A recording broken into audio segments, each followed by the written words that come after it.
It's Monday, September 30, 2024. I'm Albert Mohler, and this is The Briefing, a daily analysis of news and events from a Christian worldview. In the scale of the created cosmos, we are very small. It certainly feels that way when you stand at a place like the Grand Canyon and recognize just how immense it is, how small a mere human being is. When it comes to storms, a hurricane may be the most powerful phenomenon that makes us feel so small. And it makes us feel so small in so many different ways. First of all, it makes us feel small just given the immensity of any storm that ranks as a hurricane or a tropical cyclone. We're talking about 70 miles an hour of sustained winds. We are talking about a storm of immense size. We're talking about something that generally begins as a form of depression, but then turns rather rapidly in some cases into a very powerful storm. That's what happened with Hurricane Helene. It emerged as a weather depression in the Gulf, and then within a matter of just a few days, it was a Category 4 hurricane. And when I say a few days, in some of the most crucial periods of the storm, it was just a matter of hours. But a hurricane also makes us feel so small when we look at the devastation that it leaves. It's honestly still hard for me, growing up as a boy even in Florida and witnessing some very historic storms. It is still an amazement to me that any force of nature of that concentration can bring that kind of power over such a large area. But there's another area when it comes to these deadly storms, another issue in which it turns out that we look very small. And that is, even given so much of the modern technology, forecasting ability we have, computer modeling, no doubt many of those things have saved lives. The reality is that we just don't know exactly what any of these storms is going to do. But we were reminded of that in a terrifying way when Helene went into that area of Florida where, quite frankly, the area had been spared of hurricanes of a deadly force for a very long time. Some people there thought it was unlikely to happen, but now it has happened repeatedly in a short number of years. You've seen the devastation. Some of the beach homes simply wiped off, such that nothing remains except a concrete pad. When it comes to the storms we call hurricanes, and they're such major events that for a matter of many years now we name them as if they have a personality, the reality is that these storms are so absolutely massive that they come with two forms of immediate danger, and it's an interesting argument as to which is more deadly.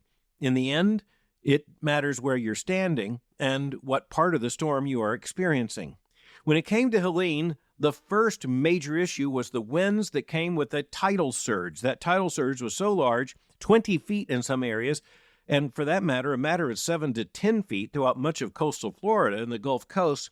It came with absolutely devastating effect. The winds, combined with a tidal surge of that immensity, meant that it basically swept just about everything in its immediate path away. But then there's a second big dimension, and that is the rain. The long debate has been which is more dangerous, the wind or the rain. The answer is, well, both, but it sometimes depends upon the storm and where you are in the storm.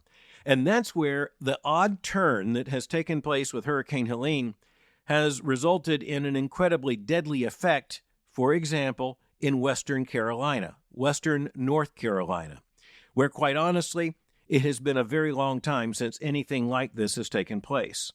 And so you look at a storm, the immediate concern is there on the Gulf Coast where the storm is likely to hit. When the storm hit, it landed just about where the forecasters said that it would and at just about the power and threat that had been forecast. But then it went on its way very fast, and it brought record hurricane winds to places like Valdosta, Georgia, Macon, Georgia. It caused flooding in much of Atlanta, and then it went further north. It eventually would dissipate over the very area of Kentucky from which I'm speaking. But the massive rains that lasted for so long, bands of successive rainstorms that simply inundated western North Carolina, what you had there was an unprecedented flood of rain falling on an area of absolutely beautiful landscape. But that means mountains, and that means creeks flowing into rivers, and it means entire communities now inundated, and many of them absolutely isolated. The isolation has been caused by the flooding that has caused landslides. It has simply devastated highways and county roads. It has cut off communities. I had contact yesterday with a pastor who, with his family and congregation, had to be airlifted out of western North Carolina. And so that landscape that is so stunningly beautiful became, in just a matter of hours, stunningly deadly. The modern world has come with many promises, and many of those promises have been unfulfilled. Or, maybe to put it more accurately, they have been partially fulfilled. For one thing, much of the modern age, and in this stretch I'm going back to the early 19th century, much of the modern age came with the promise of human conquest over nature. And it has been a partial conquest. We split the atom. We've been able to turn coal into energy. We've been able to create electricity. Human beings have done marvelous things, even controlling much of nature, damming up massive rivers to create reservoirs and hydroelectric power. You just go down the list. But the problem is, when it comes right down to it, nature is still really big and we are small. Furthermore, the biblical worldview reminds us that nature is not morally neutral, that the created order itself is showing the effects of sin. And so we are not in Eden with a hurricane. We are in the world after the fall, east of Eden, and we are facing these storms. We do appear very small. In the conquest of nature, human beings said, well, we'll control much of it, and what we can't control, we will be able to predict. And here's where you have to say, again, the victory has been partial. We know far more about these storms. We see them coming. We have satellite imagery. We have all kinds of computer modeling systems. And once again, for the most part, those modeling systems did incredibly well in predicting what would happen with Helene. But there is a very clear limit to that knowledge. There's a very clear limit to that control. There's a very clear limit to our ability to predict. No one was able to say, look, these bands of storms are going to just sit over western North Carolina and are going to turn rivers and creeks into absolute torrents of water that will tear apart roads, that will tear through communities, inundate entire neighborhoods, cut off cities, and require human beings to be airlifted just to be able to take them to safety. And these storms have not been tamed. They are still very deadly. We're talking about the death toll for Helene approaching 100, and we're talking about 30 of those deaths, at least 30 of those deaths in one county in western North Carolina. Just think about it. When we saw Helene coming and approaching the Florida coastline, there was the anticipation that there would be some deaths there in Florida, perhaps into Georgia. But western North Carolina? This just demonstrates to us once again that we are able to predict a very great deal, but nature is beyond our absolute prediction. Nature humbles us. And with the Christian worldview in mind, we understand that nature will continue to humble us. Even as there are those who think we will have a final conquest over nature, it can virtually with assurance be predicted nature will not be subject to a final conquest by human power, human ingenuity, human engineering, human politics. We need to pray for those who are suffering in the aftermath of this storm, and in particular, that means western North Carolina and the direct path of the storm going through much of Georgia, and of course, all the way to the Florida coastline. And this needs to be said, even as I am speaking right now, there is another storm system that is developing in almost the same place there in the Gulf and could well be headed along the very same path of development. Then again, it is interesting that the weather forecasters and the National Hurricane Center are saying it's about a 50-50 proposition at this point. Well, that's one of those situations in which the greatest and most disciplined human wisdom is at a loss. What exactly do you do with 50-50? Frankly, it's out of our hands. Next, we need to turn from the world of nature to the world of human politics and warfare, and in particular, to the attacks that were launched by Israel against the terrorist group Hezbollah in southern Lebanon. And as we went into the weekend, reports came that a massive attack had been undertaken by Israel in order to damage at least the lethal potential of Hezbollah. And there was the claim that Israel had been successful in killing the leader of Hezbollah, and that would be its Secretary General, Hassan Nasrallah. That was not confirmed for a matter of hours, and then it was confirmed. And we need to understand that this is sending shockwaves throughout the entire world system. This is a story so big that, if anything, the danger is in underestimating what this means for Israel and, frankly, for the rest of us going forward. In order to understand that, we need to do a bit of history. When you look at the entire Middle East and you look at the struggles that have shaped that area of the world for so long, it's very easy to say, well, Let's say immediately we're talking about the dynamic of Israel over against most of the Arab states, at least since about 1947, 1948. But you also have to understand that before that, there were the wars of empire. And before that, there were the wars of territorial aggression between kingdoms and caliphates. You also had the situation that if you take Israel, the Jewish state, out of the picture, and you take European nations from the age of empire out of the picture, you still have a big problem because Islam itself is divided between the Sunni Muslims in the vast majority and the Shiite Muslims, the Shia, who, though less numerous, are perhaps, if anything, even bigger in terms of looming world headlines in recent decades. So that's a basic battle, and often that has been a battle to the death. But one of the more ominous developments in recent years has been the unification, at least tactically and often militarily, of the Shia and Sunni Muslim movements in opposition to two major forces. The first, of course, and most proximate, is the Jewish state of Israel. It is a lethal hatred that drives so many of these, especially in those groups designated as Muslim terrorist organizations, to seek nothing less than the death of Israel and the death of a Jewish state anywhere in the region. They will put their intra-Muslim conflict on abeyance, so to speak, for a while in order to address the mutual enemy, which is Israel. But I said there's a second enemy, and that second enemy is the one called by the Iranian radicals the Great Satan, that is, the United States of America. And you have to keep that dualism very much in mind. The fact is that it is Israel and the United States, seen largely as two fronts of one threat that unites much of the Muslim world in opposition. And so even as Israel is taking the direct military action against Hezbollah, more on that in just a moment, the reality is that the Muslim world sees the United States behind this, and, quite frankly, given recent developments, there is no way of hiding the fact that the United States and Israel, if not working in concert, are at least working against common enemies. Now, one of the other interesting developments has been the fact that Iran has emerged as the great energy behind so much of the effort to try to eliminate Israel. Now, you may remember that President George W. Bush, during the time that the United States was most actively involved in warfare in that region, and that came after the Islamist attacks of September 11, 2001, President Bush spoke of an axis of evil. But in more recent years, what has emerged is what is self-consciously called an axis of resistance. That's what Iran calls this network, an axis of resistance that includes terror cells and militias such as Hamas, which, by the way, is Sunni, and Hezbollah, most crucial to our discussion today, which is Shia, and other groups, including the Houthi rebels in Yemen, but also Shia groups in particular in Syria and in Iraq. This axis of resistance includes, as I say, Hamas. So looking at Hamas and Hezbollah, you're looking at the two most direct threats to Israel, one from the north in Lebanon, that's Hezbollah, and then Hamas, of course, there in Gaza. And so we are looking all of a sudden at Israel facing its two deadliest enemies at the same time.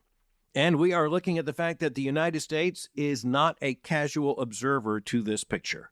The death of Hassan Nasrallah by Israel's very direct bombing, and it is likely that that included 2,000-pound bombs that Israel had by its arrangement with the United States. It was a targeted bombing, but just like Hamas in Gaza, Hezbollah hides itself, embeds itself in civilian populations in order to require civilian deaths if you are going to get at Hezbollah.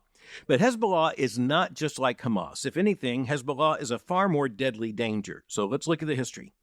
Hezbollah emerged in the aftermath of the Iranian Revolution that brought the Ayatollah Khomeini to power in 1979 and 1980. It was a Shia rebellion, and of course, it was a revolution that brought about an historic Islamic regime there in Iran. And as I said, from the very beginning, the United States has been identified as the Great Satan. But also, from the very beginning, Iran in the modern age has sought the elimination of Israel. And so Iran, not wanting to go directly at war with Israel, nation versus nation, it has been building these militia groups, this axis of resistance, and Hezbollah has been so well armed and is so well manned in personnel that it is considered by most military specialists to be the most lethal and deadly non-state actor on the world scene today. And that's really saying something. Hezbollah emerged as a militia trying to model itself on the Iranian regime and its armed forces, and in service to Iran and its armed forces. Again, the common bond there is Shia Islam. But the common bond was also the fact that the leaders of Hezbollah, back especially in the 1980s, saw the Iranian Revolution as the template for what they wanted to bring about in other states there in the Middle East. Now, as they did so, of course, they were directing much of their ire towards Israel. And when you had the development of Hezbollah as a militia there in southern Lebanon, it became two things at once. It became a genuine threat to Israel, but it also became a threat to the government there in Lebanon. By the way, it's hard for most people these days to remember, but Lebanon at one point, let's just say after the Second War, well into the second half of the 20th century, was seen as a vacation haven for much of Europe. It was seen as something like the French Riviera. That's hard to believe today when Lebanon is now synonymous with civil war and continuing violence and the home base of Hezbollah. Hassan Nasrallah joined this movement when he was only 15 years old. As a 15-year-old boy, he wanted to become a member of the militia in order to join the effort to support the Ayatollah and to bring about Islamic revolution throughout the entire Middle East. He gave himself to it, and he rose very quickly.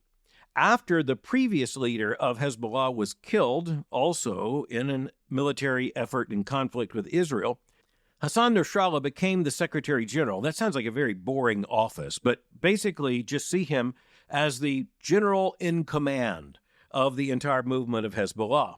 And by the way, he has been understood to be very intelligent, very charismatic. His leadership was very inspiring to building Hezbollah as a militia, as a terrorist force, as a military force.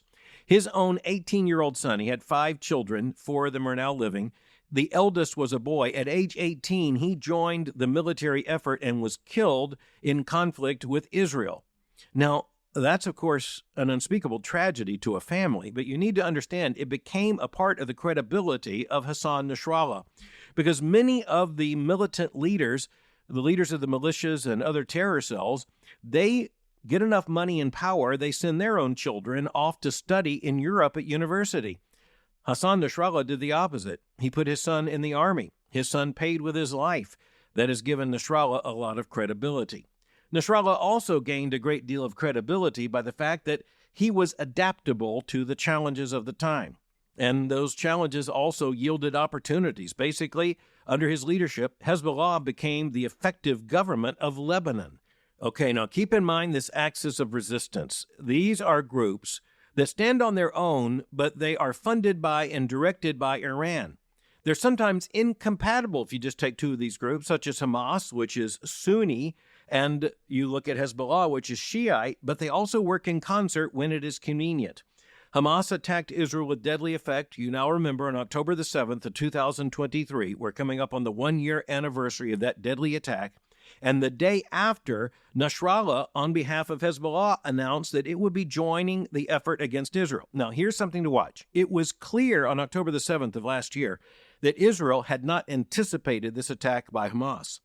At the same time, military observers in the United States and elsewhere fully understood that Israel did see the danger of Hezbollah. And so the more recent effort in Israel's attack upon Hezbollah has undoubtedly been based upon military planning that long preceded October 7, 2023. But in both cases, here's what we need to watch. Israel has decided to go for broke in one sense, not to eliminate Hamas, nor to eliminate Hezbollah, but quite frankly, to weaken them to the extent that it will be a very, very long time before they can pose the same kind of threat to Israel again. And Israel will justify that simply by stating the obvious. It lives in an incredibly dangerous neighborhood, and it is surrounded by forces such as Hamas and Hezbollah who have dedicated themselves to the elimination of Israel and to the elimination of the Jews.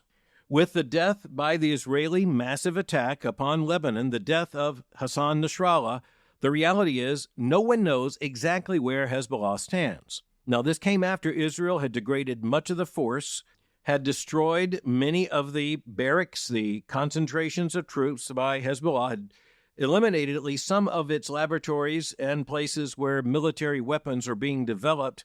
And now, of course, we know it destroyed its headquarters and it killed the head of Hezbollah, Hassan Nasrallah. So what's next? Well, here's what else is really interesting. When you look at these militias, you look at these terrorist organizations, they appear to be vanquished, and then all of a sudden, a new leader appears. That's what brought Hassan Nasrallah on as the leader of Hezbollah 30 years ago. That's what has similarly happened in terms of Hamas. But you also need to understand the way these things work. The way these things work is that Israel accomplishes its goal, but it also sends simultaneously a signal. Yahya Sinwar is the military head of Hamas. He has not been seen in person in a very long time. He is known to be alive, but he is hidden from view. But so was Hassan Nasrallah. Nasrallah had not been seen in the main. He hadn't appeared in public in about 10 years, going back about to 2014, precisely because he knew that Israel was gunning for him. But Israel got him, and Israel got him just in recent days. Now, here's something else to watch. How did the world respond? Well, many in the world responded by saying, "How dare Israel do this?" A lot of diplomatic noise. But how did the United States of America respond here? Well, President Joe Biden, who is himself sometimes seemingly confused on these issues, was sufficiently clear-minded to come out and say, this is no tragedy. As a matter of fact, he cited Hezbollah's direct action in killing about 241 U.S. military personnel on an attack on the U.S. military barracks in Lebanon back a matter of a generation ago. And the president, through the White House, put out an official statement that stated this, quote, Hassan Nasrallah and the terrorist group he led, Hezbollah, were responsible for killing hundreds of Americans over a 4-decade reign of terror. His death from an Israeli airstrike is a measure of justice for his many victims, including thousands of Americans, Israelis, and Lebanese civilians. The strike that killed Nasrallah took place in the broader context of the conflict that began with Hamas's massacre on October 7, 2023. Nasrallah, the next day, made the fateful decision to join hands with Hamas and open what he called a northern front against Israel. The president went on to say, quote, the United States fully supports Israel's right to defend itself against Hezbollah, Hamas, the Houthis, and any other Iranian-supported terrorist groups, period, end quote. Now, put into context, that is a very loud statement. It was, quite honestly, the statement the President of the United States needed to make. But let's understand that Israel made quite a statement, and you can count on the fact that Yahya Sinwar of Hamas, he is ever aware of the fact that Israel was able to eliminate Hassan Nasrallah even as he was about 60 feet under the surface of the earth there in Lebanon in a concrete reinforced bunker. It didn't save him. And so Israel was not only sending a message to Hezbollah, it was sending simultaneously a message to Hamas. Frankly, a message to all of these allied organizations.